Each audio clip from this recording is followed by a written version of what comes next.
Good morning, this is Casey Cook with My Texas Estate Plan.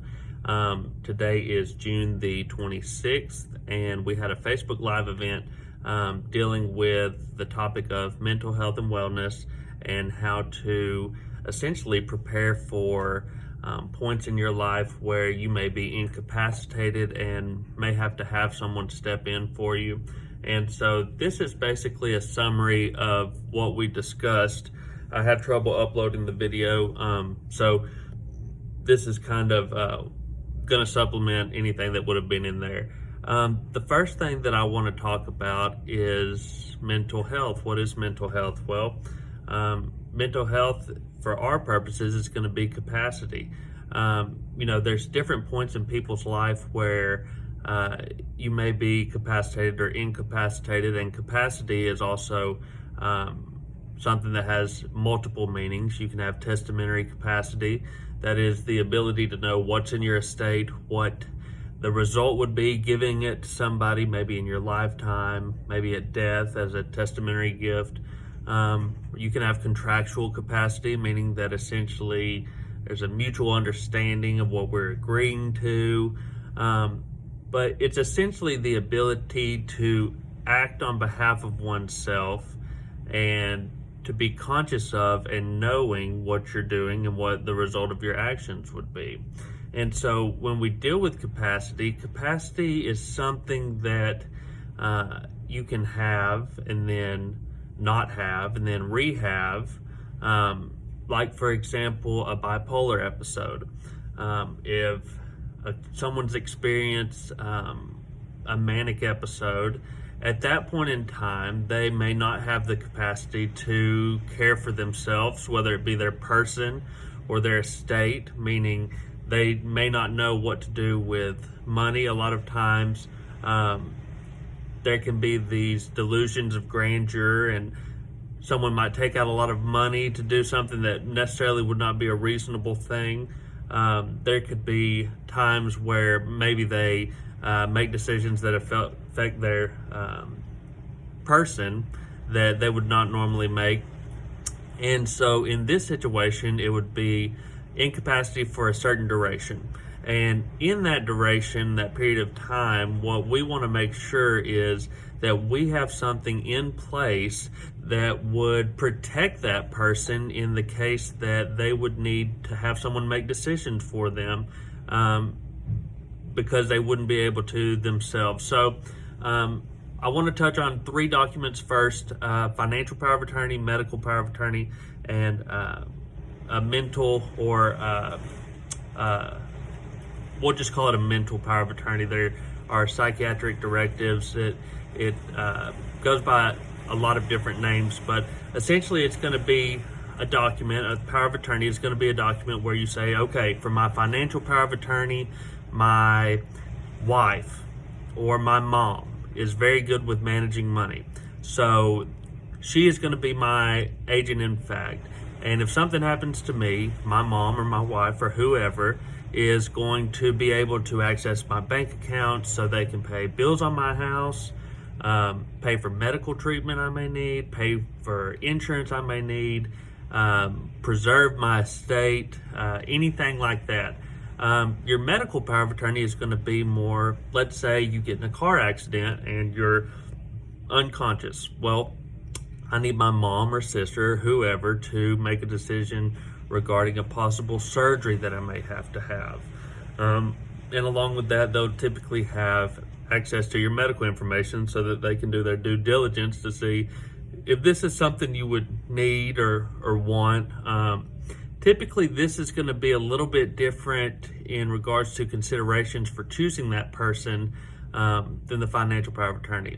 With the healthcare power of attorney, you have to have a good relationship with the agent so that they know essentially your intent in life and your intent if you're ever in a position where difficult medical decisions need to be made. So,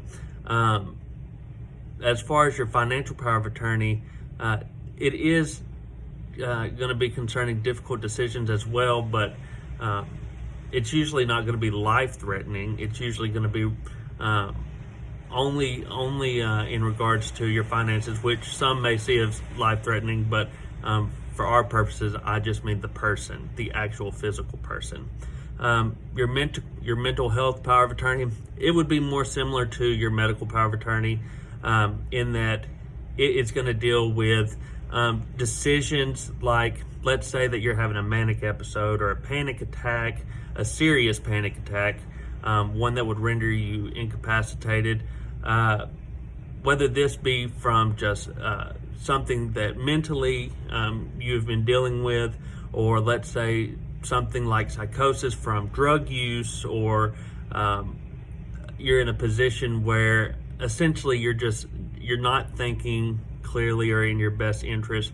This would allow someone to take the necessary steps, such as maybe going to get psychiatric treatment or admitting you into a psychiatric facility to assist in your wellness and getting back to a stable state.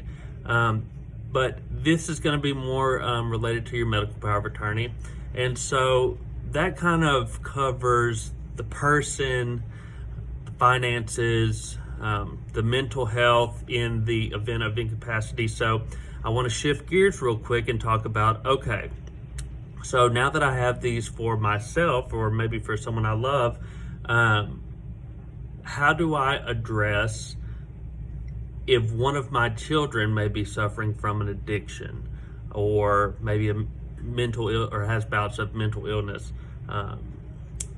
It's going to be treated a little bit differently. So let's just use an example. Let's say a mother comes in and she lets me know, okay, I have 3 kids, one of whom is a known drug user, and he does not have control of his addiction, and he is not able to make decisions regarding his finances or his person when he's on these drugs or using these drugs.